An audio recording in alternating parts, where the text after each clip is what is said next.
తెలంగాణలో ప్రస్తుత ఖరీఫ్ సీజన్కు సంబంధించి ధాన్యం కొనుగోలు ప్రక్రియ ఊపందుకుంది.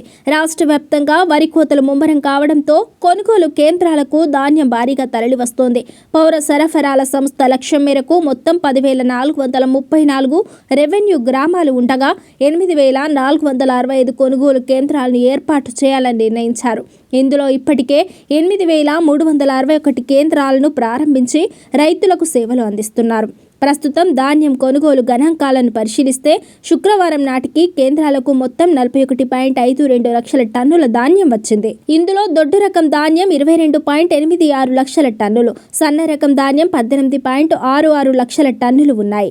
వచ్చిన ధాన్యం నుంచి ఇప్పటి వరకు 35.96 లక్షల టన్నుల ధాన్యాన్ని ప్రభుత్వం కొనుగోలు చేసింది. కొనుగోలు చేసిన ధాన్యానికి సంబంధించి ప్రభుత్వం రైతులకు చెల్లింపులను కూడా వేగవంతం చేసింది. మద్దతు ధరతో పాటు బోనస్ కలిపి మొత్తం 6,688.63 కోట్లను ప్రభుత్వం ఇప్పటికే విడుదల చేసింది. కొనుగోలు చేసిన ధాన్యాన్ని నిల్వ చేయడం, తరలించడంలో కూడా అధికారులు చురుగ్గా వ్యవహరిస్తున్నారు. కొనుగోలు చేసిన 35.96 లక్షల టన్నుల ధాన్యంలో 35.39 లక్షల టన్నులు రైస్ మిల్లులకు తరలించగా 2,750 టన్నుల ధాన్యాన్ని గోదాముల్లో నిల్వ చేశారు.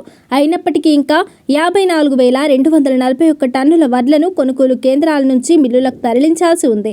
ఈ ప్రక్రియ కూడా వేగంగా పూర్తవుతుందని అధికారులు తెలిపారు. వాస్తవానికి ప్రస్తుత ఖరీఫ్ సీజన్ కొనుగోళ్ల ప్రక్రియ అక్టోబర్లో కాస్త జాప్యమైనప్పటికీ ముఖ్యమంత్రి రేవంత్ రెడ్డి ఈ అంశంపై ప్రత్యేక దృష్టి సారించి ఉన్నతాధికారులకు స్పష్టమైన ఆదేశాలు జారీ చేయడంతో నవంబర్ నెలలో కొనుగోళ్లు అసాధారణంగా వేగవంతమయ్యాయి. గతేడాది మాదిరిగా కేంద్రాల్లో తూకం వేసిన ధాన్యాన్ని రైస్ మిల్లులకు తరలించడంలో లారీలు సరిపడలేకపోవడం వంటి సమస్యలు ఈసారి తలెత్తకుండా పౌర సరఫరాల సంస్థ పటిష్టమైన ఏర్పాట్లు చేస్తోంది. తద్వారా రైతులు తమ ధాన్యాన్ని అమ్ముకునే విషయంలో ఎలాంటి ఇబ్బందులు పడకుండా చూడడమే ప్రభుత్వ లక్ష్యంగా పెట్టుకుంది.